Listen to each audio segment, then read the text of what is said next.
No todos los dolores son malos, hay dolores de nacimiento, hay procesos donde dejamos atrás una parte de nosotros que ya estaba muerta y podíamos amarla, podíamos tenerle cariño, podíamos incluso sentirnos cómodos siendo esa persona, pero si ya nos constriñe, si limita nuestro espacio vital, quizás es momento de hacer un autosacrificio para convertirnos en una persona nueva.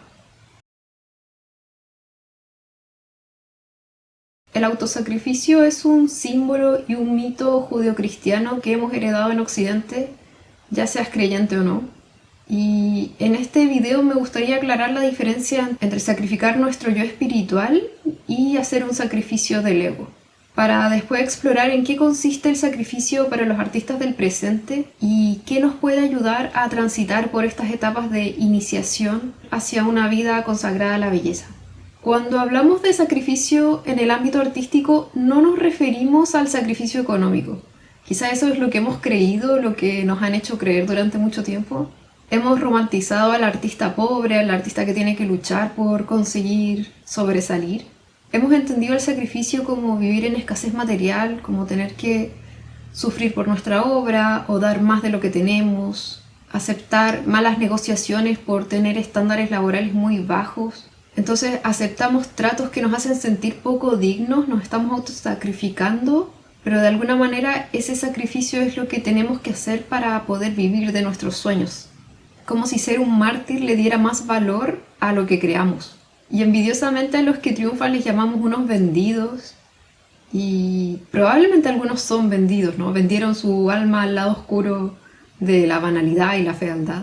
Pero no todos. Algunos artistas han logrado establecer una práctica honesta, abundante y sin tener que hacer estos tratos con el mal. También me parece muy peligroso el mito de que alguien que recibe un don, que tiene alguna habilidad sensible, tiene que pagar por eso. De hecho, Rosa Montero explora ese tema en El peligro de estar cuerda y me parece que no hace un muy buen trabajo en desmitificar la relación entre la salud mental, la locura en los artistas. O sea, el castigo que alguien recibe por su sensibilidad se parece mucho a esta idea de un Cristo sufriendo en la cruz, o a la idea del canibalismo de las tribus antiguas que se comían el corazón de su víctima para extraer sus poderes. O sea, es un tipo de sacrificio transaccional y muy despiadado. No por tener un talento, no por querer desarrollarte sensiblemente vas a tener que pagar por eso. Hace poco leí la leyenda del dios de la porcelana, que es un cuento que me envió un suscriptor del canal, a quien le agradezco mucho porque contribuyó a elaborar este hilo de pensamiento, este ensayo que les estoy compartiendo. Y es justo sobre un artesano que es poseído por el dios de la porcelana y se obsesiona con crear una obra semejante a la belleza humana. O sea, quiere hacer la obra perfecta que imite el cuerpo y por eso entrega hasta su vida.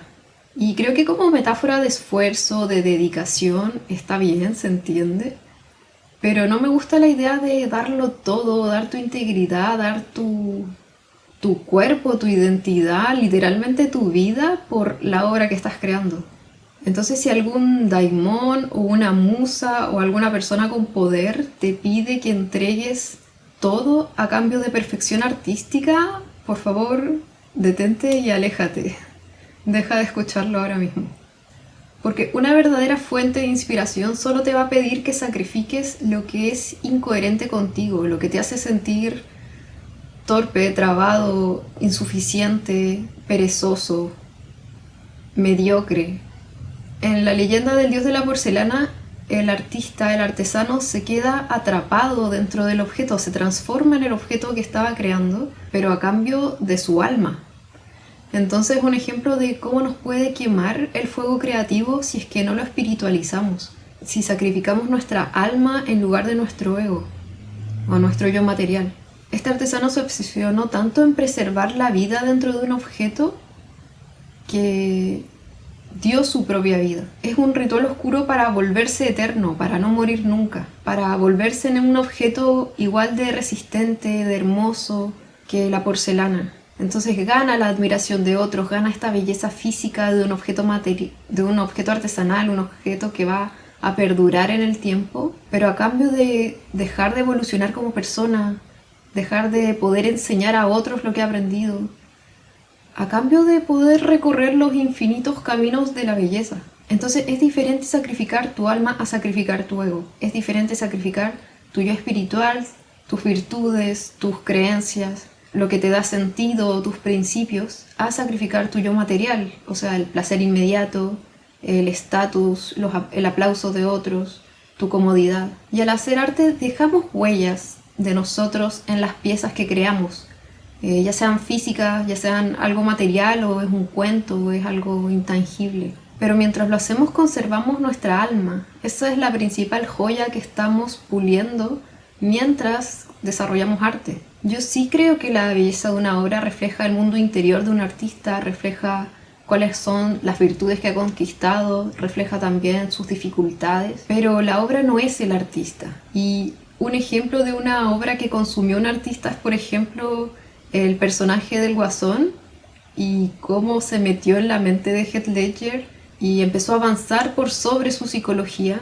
de modo que el actor no le pudo poner límites a ese sacrificio de la interpretación. Entonces, ¿cuál es el sacrificio que exige la belleza? Creo que en la comunidad artística necesitamos recordar que hay formas de sacrificio que son bellas. El sacrificio es parte del ciclo de integración a una nueva armonía. Su inicio involucra el ritual de la metamorfosis, que es este momento de caos inicial que se transmuta en una unidad nueva, una unidad más pura. María Zambrano tiene una frase para este momento, como para muchos, que dice: la metamorfosis es el primer paso del caos al orden.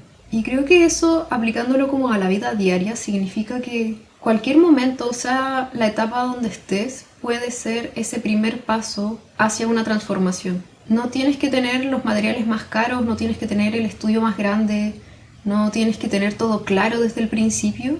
Puedes empezar a trabajar con lo que es más accesible a ti, porque lo principal que va a necesitar tu proyecto es tu atención, tu tiempo y tu energía. Ese es el sacrificio de nuestra propia vida. La energía que entregamos en cada pensamiento, cada acción, cada momento. Lo que podemos hacer o dejar de hacer. Las huellas que dejamos en nuestros proyectos. Las decisiones que tomamos. A veces el sacrificio puede ser elegir una idea de las 20 ideas millonarias increíbles que tenemos y ponernos a trabajar en ella. El sacrificio es empezar a dirigir tu inteligencia, tu presencia, hacia una idea propia que puede también ayudar a los demás. Tiene ese potencial. Y estar vivo es habitar la paradoja de estar viviendo y muriendo a la vez. ¿A qué me refiero con esto? A que nuestras células se renuevan, nuestros organismos siempre están cambiando, nuestras hormonas, nuestros minerales, todo está moviéndose dentro del cuerpo, pero nos olvidamos de eso cuando buscamos capturar en un momento una idea que teníamos de nosotros, como el artesano del dios de la porcelana, que está tratando de capturar su vida, esa inmensidad ilimitada, en una obra, sin permitir que el ciclo de metamorfosis, de transformación, circulara dentro de sí mismo. Y creo que ahí tiene sentido esta frase de Cecilia Vicuña que dice que el sacrificio es tener presente la belleza infinita de estar vivos. Creo que alude a que lo que uno construye con su vida, protegiendo su vida, pero también entregando esa energía a otros, la manera en que estás escribiendo tu libro de la vida, puede ser un relato de belleza y que de hecho siempre va a ser bello desde la perspectiva del cosmos. Entonces toda esta mirada en torno al arte, la creación, también puede llevarse a nuestra vida diaria y a nuestro trabajo. O sea, no son cosas que estén desconectadas, sobre todo en el ámbito creativo. Y sea como sea, ese momento de salto de fe, esa decisión donde ya sabes que vas a dejar este lado tuyo atrás, que vas a atreverte a ser este ser nuevo, se siente mucho más como una caída libre. El cuerpo que ha recogido nuestro pasado, nuestra historia, nuestros traumas, se siente súper tenso de asumir un nuevo personaje. Está sintiendo un cambio de realidad. Y a pesar de todo el tiempo que hemos estado pasando preparándonos para dar este gran salto, siempre va a ser distinto estar ya ahí, en ese momento, estar en esa caída en el vacío. Es como reingresar en el tiempo después de haber estado súper protegido en un periodo donde nada cambiaba. Es como reingresar en el tiempo, y reingresar en el tiempo es volver a ingresar en la idea de la muerte, ¿no? En la idea de que el tiempo es finito. Ahí es donde todo se vuelve más sonoro, se vuelve más vívido, se vuelve más real y más claro. Pero no es que el mundo externo haya cambiado, es que tú estás cambiando, es que tú estás aprendiendo a observar, es que tú te has decidido a tomarte a ti mismo más en serio. Entonces decides tomar ese espacio humilde, pequeño, porque simplemente somos humanos, pero has decidido tomar ese espacio en tu historia, en tu comunidad, en el mundo, en lo que te corresponde. Entonces se siente como una caída, pero buscas llegar a una cima nueva. La ley de gravedad no funciona en este ámbito de la fe en uno mismo. Y si te lanzas es porque ya pudiste adaptar tu caverna interna, ya adaptaste tu cuerpo a recibir este espíritu que tú mismo imaginaste, sentiste, soñaste. Tu cuerpo ya conoce ese espíritu que ha despertado. Por eso, aunque sea aterrador, hay una sensación de autocontención, de autoconfianza. Y es una sensación que solo tú conoces porque nadie más está en tu piel, nadie más puede sentir lo que tú estás sintiendo y nadie más puede creer en ti como tú crees en ti. Y quizás tengas la suerte de tener amigos o familiares o una pareja que te apoya y te ve, pero mi sensación es que muchas veces los que son más cercanos a nosotros no quieren que cambiemos porque nos aman tal como somos. Sus cuestionamientos, que pueden ser muy amables, muy desde el amor, se parecen un poco a esa resistencia que pone nuestro propio cuerpo al cambio, ¿no? A todas estas advertencias interiores que sentimos y que nos estorban un poco a dar este paso. Entonces, una vez que superamos estas resistencias cercanas, también tenemos que adaptar nuestro cuerpo a sentir confianza en una nueva situación, enseñándonos a sentir seguridad en esta nueva idea de quién somos y teniendo que adaptarnos a los cambios exteriores que nuestra valentía va a causar. Por eso muchos escritores y escritoras aconsejan no contar en qué estás trabajando antes de que ya sepas que ese proyecto va a funcionar o que va a lanzarse, va a publicarse. El inicio es una etapa súper vulnerable del ritual de metamorfosis y de autosacrificio, porque cualquier cosa que te digan, cualquier mirada, todo puede hacer que se retrase o que deje el proceso a medias. Entonces es importante protegerlo para no dudar, para no distraerte. Creo que soportar el terror y hacer igual las cosas que sabes que tienes que hacer es una súper buena señal de carácter. Y yo intento pensar en las emociones desagradables como ropa usada, ropa vieja, que ya no me queda pero todavía tengo que usar, hasta que solita se vaya desprendiendo y me deje con la gracia de la pureza, con este cuerpo de los inocentes, con el cuerpo de alguien que ha reclamado su derecho a iniciar una vida nueva y a no llevar encima el personaje pasado. Les leo un pedacito de reflexión que tuve en las últimas semanas. Dice: accedo a la inocencia que es mi derecho de nacimiento, me baño en ella cada tarde en la orilla. El sacrificio es la pureza. Lo que más duele es hacer espacio en el cuerpo para tanto amor desconocido.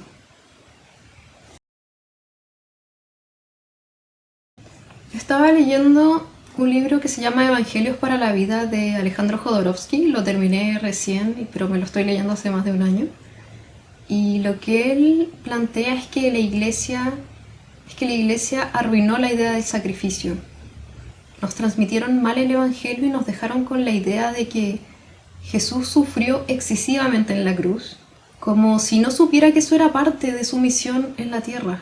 Entonces, en vez de explicarnos el trasfondo del sacrificio, que es la capacidad de convertirte en un ser eterno, usaron la historia para manipularnos, para hacernos sentir mal y enseñarnos a aguantar un maltrato por supuestamente estar haciéndole bien a otros, pero en realidad por control social.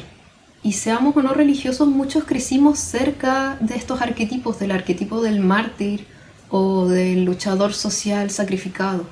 Pero Cristo elige voluntariamente morir. Él sabe que su sacrificio, esto de pasar por la tierra y morir, es parte de su desarrollo de personaje. Entonces ese es el ejemplo que nos deja, que si eliges sacrificarte, vas a vivir para siempre. Si eliges que tu personalidad anterior muera, vas a renacer como un yo espiritual mucho más confiado, mucho más seguro, como alguien que no va a dudar de sus decisiones porque son las decisiones que tomaría siempre en ese momento en el que está. No se arrepiente de lo que hace. Y es porque estás escuchando lo que realmente deseas y lo que viniste a hacer en esta vida. Entonces nadie te puede empujar a ese sacrificio. Nadie fuerza a nadie, simplemente uno escucha y decide cuál es su propósito. Un ejemplo más actual es Harry Potter cuando decide sacrificarse para que el Horrocrux que estaba en él muera y sus amigos puedan destruir a Voldemort. Harry renace porque solo murió la parte de él que era Voldemort, era esa alma podrida que estaba dentro suyo. Y ahora que lo pienso, también se pueden relacionar los Horrocrux con estos objetos similares al del cuento del dios de la porcelana, como un objeto que almacena la vida, pero quitando la vida. Siento que se parecen, son como objetos creados a partir de un sacrificio maligno. En fin, retomando, la historia de Jesús que se transforma en Cristo ha tomado muchas formas diferentes a lo largo de la historia. Incluso hay figuras que preceden a Jesús Cristo o que lo anunciaban, pero eso es porque es una figura muy fundamental para nosotros. Es un misterio que quedó encapsulado en la atmósfera narrativa, pero no llegó a nuestro tiempo de una manera tan explícita, ¿no? Fue distorsionada. Y recién ahora la estamos viendo encontrar dentro de nosotros mismos. Y básicamente significa que si quieres encontrar sentido en tu arte, en tu vida, en tus relaciones, tienes que sacrificar tu yo material. Es decir, tienes que dejar esas acciones que te alejan de quien realmente eres. Entonces hice una lista de algunas cosas que quizás tengas que sacrificar. Por ejemplo, la fantasía grandilocuente de quien creíste que eras cuando más joven, las millones de ideas increíbles que tienes para elegir una que realmente puedas hacer, el éxito inmediato y la admiración que consigues por prostituir tus ideas, la admiración de tu entorno, incluso el amor que otros te tienen basados en una idea pasada de ti, el hacer las cosas más lentamente para disfrutar de verdad los procesos, el entusiasmo rápido a cambio de un amor incondicional y desinteresado por la verdad propia que pueda ayudar a los demás. Entonces el autosacrificio, el sacrificio voluntario, solo lo puede hacer uno porque solo uno sabe exactamente lo que tiene que sacrificar. Solo uno conoce todos sus secretos y solo uno puede aceptarse radicalmente y perdonarse y cambiar. Esa es la verdad que quedó en la atmósfera cuando Cristo hizo ese ritual en la tierra. Y todos podemos percibir la belleza de su sacrificio y encontrar la manera de imitarla, pero desde nuestras situaciones particulares, desde quién somos. Y creo que también eso puede hacer que pensar en la muerte sea un poco menos aterrador, porque también lo que nosotros dejemos en la atmósfera con nuestras acciones, con nuestras obras, lo que vayamos haciendo a lo largo de nuestra vida, también va a inspirar a otros, a los que vengan, a inspirarse en ese sacrificio para que sean quien ellos vienen a ser. Creo que la pregunta es, ¿qué tenemos que sacrificar? ¿Y cuál es la forma de nuestro yo espiritual? Ahora, para terminar, quería compartirles un pequeño ejercicio que hice pensando en el deseo del autosacrificio y en la palabra autosacrificio, que si uno la abre, si se pone a observarla por partes, encuentra muchas claves de cuál es su significado más profundo. Entonces quizás te pueda servir hacer también este ejercicio con tus propias palabras, de abrir la palabra y escribir lo que se te venga a la mente cuando la observas, cuando observas cada partícula. Entonces dice, auto. Yo misma tengo que voluntariamente ponerme al servicio y entregar mi fuerza y mi inteligencia, mi intención y mi deseo al bienestar de otros. Yo doy el salto al vacío creativo, doy el salto a lo desconocido porque he aprendido a volar con mis propias alas. Tengo un cuerpo nuevo que soporta la eternidad de mi espíritu. Lo cosí lentamente con las mejores intenciones y materiales, lo más honesto que quedaba en mí. Hoy es un traje delgado y liviano, pero sé que no necesito mucho. Sé que iré sanando y me volveré ajena a la toxicidad, que ya no será más mi piel ni mi casa.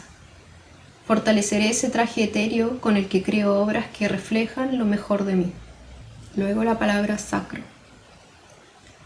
He encontrado un altar en medio del bosque oscuro en el que se había convertido mi vida. Siempre creí en la mortalidad hasta que descubrí el origen cósmico del todo enterrado entre mis caderas. Con la pala del sepulturero dejaré descansar en la tierra a la persona que he sido. Me ofrendo como abono, sacrifico el pasado y me atrevo a perdonarme. Soy tan como los otros hombres, pertenezco tanto a la humanidad que merezco su perdón. No soporto volver a aceptar una mentira. Al principio de mi columna se empieza a elevar la energía de la conciencia. Lo que se inició en un hilo de pensamientos se ha convertido en un torrente de agua limpia. El ritual sagrado es purificación. Oficio. Me entrego a mi arte, que es un arte de la vida. No importa qué trabajo haga, la inteligencia cósmica que pasa por mí se expresará en mis obras. Rutinas, pequeñas acciones repetidas, son parte de una artesanía mayor en la que participo como constructora. Ser un artista es una forma de vida que abrazo desde la vereda que me toca. Honro mis talentos y habilidades, descubro nuevas, veo con más claridad mi entorno y a las personas. Oficio el ritual de mi vida, que es dicha perpetua. Celebro la belleza que subyace y habita en lo vivo. Honro la muerte como portal que se abre en mí hacia nuevas vidas. Y ahora todas las partículas de la palabra juntas. Auto sacro oficio. Mi identidad personal está al servicio de la humanidad. Mi creatividad y sexualidad generan momentos sagrados que construyen el jardín de las delicias. Mi trabajo es la escucha sutil al amor, traducido en belleza, ética y verdad.